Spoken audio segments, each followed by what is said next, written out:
আর কি। তো আমরা এখন সেই আবু জাহেলের বাড়ির ভিতরে ঢুকতেছি। আসসালামু আলাইকুম প্রিয় দর্শক, আশা করি সকলে ভালো আছেন। নতুন আরেকটি ভিডিওতে আপনাদের সকলকে স্বাগত। তো আমি রয়েছি হারাম শরীফের পাশেই। আজকে আমরা যেই জায়গায় যাব সেটা আপনারা টাইটেল দেখে বুঝিয়ে গিয়েছেন, থাম্বনেল দেখে বুঝিয়ে গিয়েছেন। তো আমি কথা না বাড়িয়ে আমরা সেদিকে যাচ্ছি। দেখতে পাচ্ছেন আমার সামনে যেই বাড়িটি রয়েছে এটা হচ্ছে আবু জাহেলের বাড়ি, বর্তমানে এটা টয়লেট। তো আমরা সেদিকে যাচ্ছি, আপনাদেরকে দেখাবো। আর এদিকে রয়েছে কলক টাওয়ার। এদিকে আপনার সামনে গেলেই আপনার হাই রোড রয়েছে বা বাস টাস গাড়ি ওইদিকে পাওয়া যায়। মদিনা থেকে আসলে এই রোডে আসা যাওয়া আর কি। তো আমরা এখন সেই আবু জাহেলের বাড়ির ভিতরে ঢুকতেছি।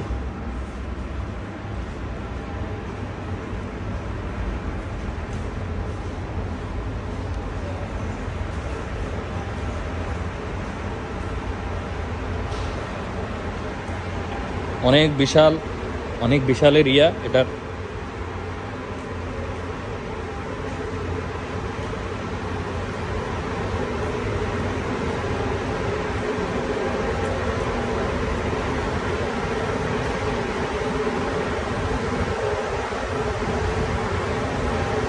এদিকে হলো মেন্স টয়লেট, আর এটা হলো এদিক দিয়েও আসা যায়, এদিক দিয়েও রাস্তা রয়েছে। আমি একটু ঘুরে দেখাই আপনাদেরকে।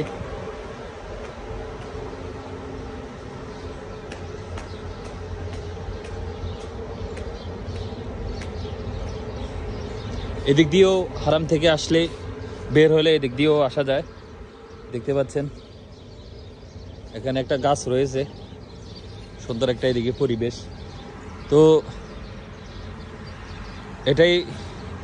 এই জায়গাটায় আসলে আবু জাহেলের বাড়ি ছিল। বর্তমানে মানুষজন আবু জাহেলের বাড়িতে এসে আসলে তার কাজকর্ম সেরে যায়।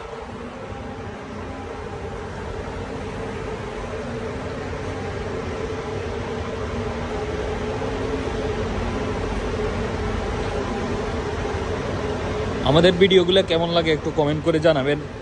আর আমাদের ফেসবুক ইউটিউব পেজটি সাবস্ক্রাইব করে দিবেন এবং ফেসবুক পেজটি ফলো দিয়ে দিবেন।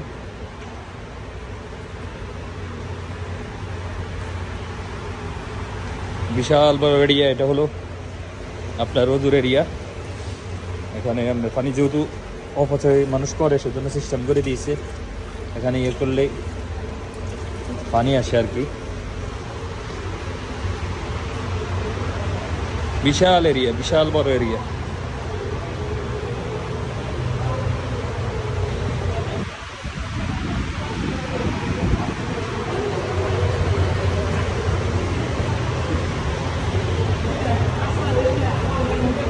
এই সেই কুখ্যাত আবু জাহেলের বাড়ি।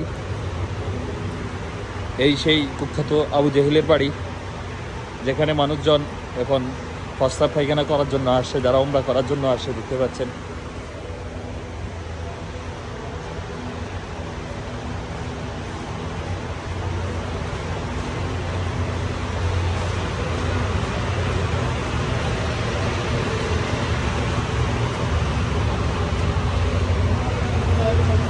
আবু জাহেল আমাদের প্রিয় নবী সাল্লাল্লাহু আলাইহি সাল্লামকে সবচেয়ে বেশি কষ্ট দিয়েছিল, সবচেয়ে বেশি হয়রানির শিকার করেছিল, সবচেয়ে বেশি অত্যাচার করেছিল এবং হত্যা করার পরিকল্পনাও করেছিল আবু জাহেল, আবু উতবা সাইবা তাদেরকে সাথে নিয়ে। কিন্তু তার পরিকল্পনা বাস্তবায়ন হয়নি। তাআলা সবচেয়ে বড় পরিকল্পনাকারী, তিনি সব কিছুই জানেন।